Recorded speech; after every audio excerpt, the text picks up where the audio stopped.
Okay, thanks for tuning in. We are at the Sugar Shack currently. It's not maple season just yet, so but what we're doing today is testing out a new pan. This is actually a 24 gauge stainless steel pan, and I've put some water in there and just kind of timing it on how long it takes to get the water boiling, and the water representing the sap that we'll be collecting this spring. So, as you can see, it is boiling, and we have some good evaporation there.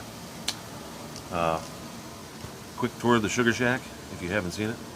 It is painted this year, so she's been painted green, and I added a vestibule to the Sugar Shack in case you stop by, you want to have a beer, watch the sap boil, because there's nothing else to do in the spring. By all means, it's right here. So here we go.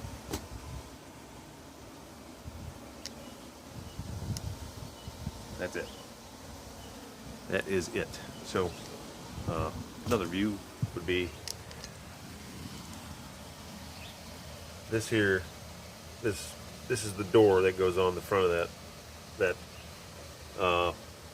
stain on there is an all-weather stain that I'd put on while I was in the process of building all this, but this did not cost a lot of money to make and not much of my time either, really. I just kind of had the idea and put it together. So, but getting a good boil on this water. So again, this is just water.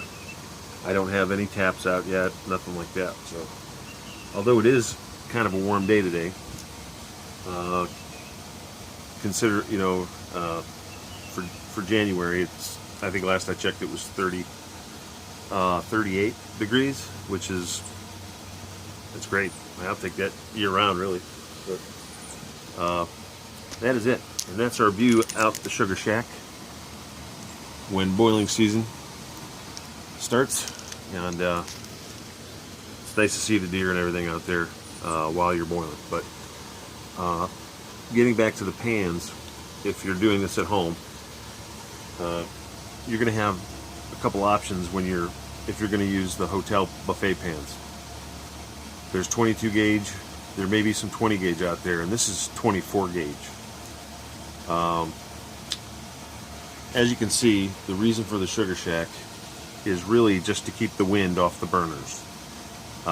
These camp burners, they do have wind guards around the burners.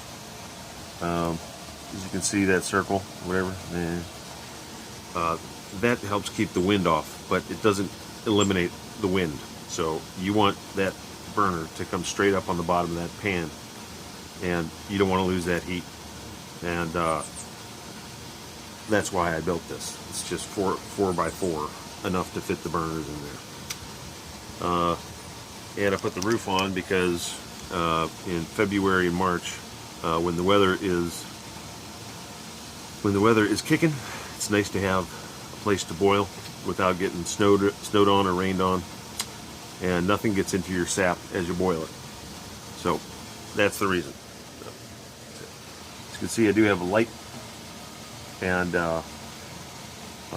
that is for boiling early morning before sunrise and late in the afternoon when the sun goes down. Many hours spent out here boiling, so 10 or 12 hours is typical for like a 22-gallon run, and that's just as to be expected. So all part of the process. This is the entertainment center.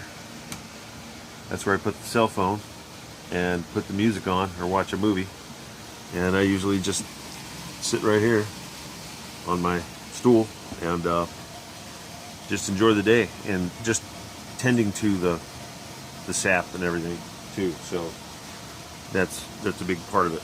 You're not just sitting out here, you're actually making sure that you're I make sure that my sap jugs are full and dripping down into the warming pans, and I'll put up videos later about the whole process once we get started with sap. So the pans, 20 gauge, 24 gauge, or 22 gauge. Right now, I'm going to recommend for the home owner, the home sugar maker, go with a 24 gauge. Go with a 24 gauge stainless steel. This is boiling really well. If you go with the thicker steel, it's going to take more heat to get the sap boiling.